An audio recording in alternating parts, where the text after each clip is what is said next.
കരിഞ്ഞോന്നൊരു doubt, ഒരു മണം വരുന്നുണ്ട്, നോക്കട്ടെ.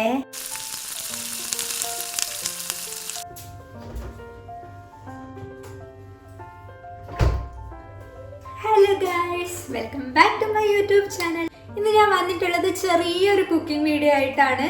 സമയം ഇപ്പം രാത്രി 8:15 ആയിട്ടുണ്ട് കേട്ടോ. ഡിന്നറിൻ്റെ പരിപാടികൾ നോക്കിക്കൊണ്ടിരിക്കുകയാണ്. അതിന് മുന്നേ ഇന്നലെ നമ്മൾ കുറച്ച് ഞണ്ട് വാങ്ങിയിട്ടുണ്ടായിരുന്നു. രാവിലെ ഞാൻ നല്ല വറുത്തരച്ച് ഞണ്ട് കറി വെച്ചു. അപ്പോൾ കുറച്ച് ഞണ്ടിന് ഞാൻ അവിടെ മാറ്റി വെച്ചിട്ടുണ്ടായിരുന്നു. ഒന്ന് ഞണ്ട് ഫ്രൈ ആക്കി നോക്കിയാലോ എന്ന് വിചാരിച്ചിട്ട് പിന്നെ മസാലയൊക്കെ പിടിപ്പിച്ച് ഇങ്ങനെ ഫ്രിഡ്ജിൻ്റെ ഉള്ളിൽ കയറ്റി വെച്ചതാണ്. ഇതൊന്ന് ഫ്രൈ ചെയ്ത് നോക്കാം. ഞാൻ ഇതുവരെ അങ്ങനെ ഞണ്ട് ഫ്രൈ ചെയ്തിട്ടില്ല. അപ്പോൾ ഒരു പ്രാവശ്യം കഴിച്ചിട്ടുണ്ടായിരുന്നു. അപ്പോൾ അതിൻ്റെ ടേസ്റ്റ് എനിക്ക് ഭയങ്കര ഇഷ്ടമായി.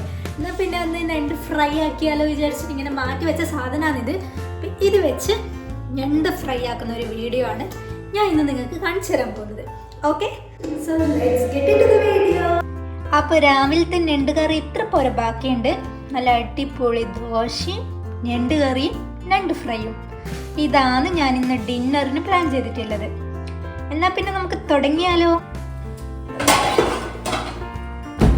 അങ്ങനെ ഗ്യാസ് കത്തിച്ച് പാൻ വെക്കാൻ പോവാണ്.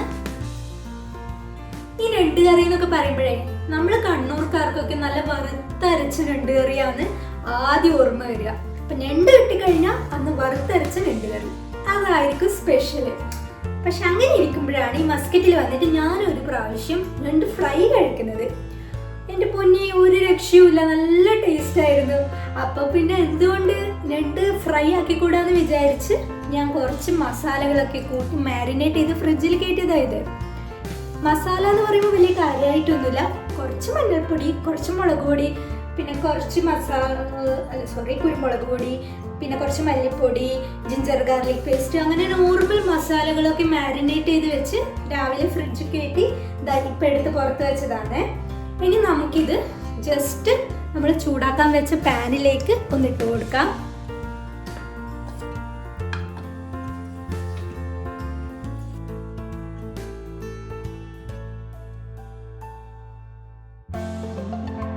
നമ്മൾ ഇതിൽ വെളിച്ചെണ്ണ ഒന്നും ഇപ്പം ചേർത്തിട്ടില്ല. ജസ്റ്റ് കുറച്ച് വെള്ളം ചേർത്തിട്ട് ഇതൊന്ന് വേവിച്ചെടുക്കാം.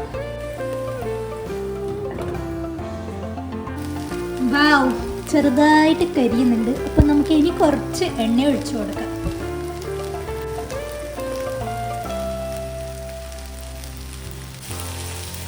ഇനി എണ്ണയിൽ കിടന്ന് ഇതൊന്ന് ഫ്രൈ ആയിട്ട് വരട്ടെ കേട്ടോ. കരിഞ്ഞോന്നൊരു ഡൗട്ട്, ഒരു മണം വരുന്നുണ്ട്, നോക്കട്ടെ. മസാലയെല്ലാം കുറച്ച് കരിഞ്ഞിട്ടുണ്ട്, പക്ഷെ സംഭവം സെറ്റായിട്ടുണ്ട് എന്ന് തോന്നുന്നു. എന്തുണ്ടെന്ന് കഴിക്കുമ്പം പറയാം കേട്ടോ. ഇനി നമുക്ക് ദോശ ചൂടാൻ വേണ്ടി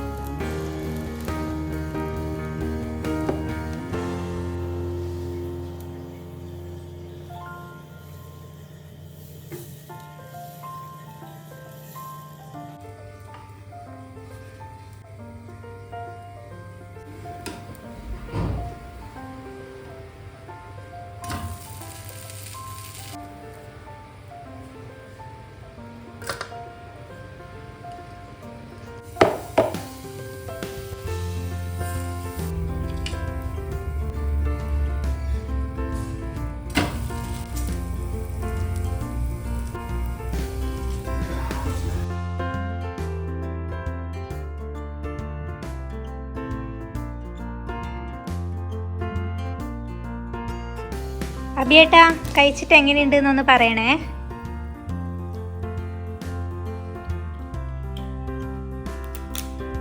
സത്യസന്ധമായ അഭിപ്രായം പറയാം.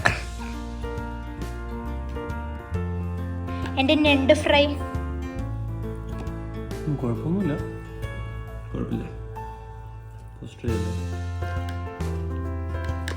ഞണ്ട് കറിയോ?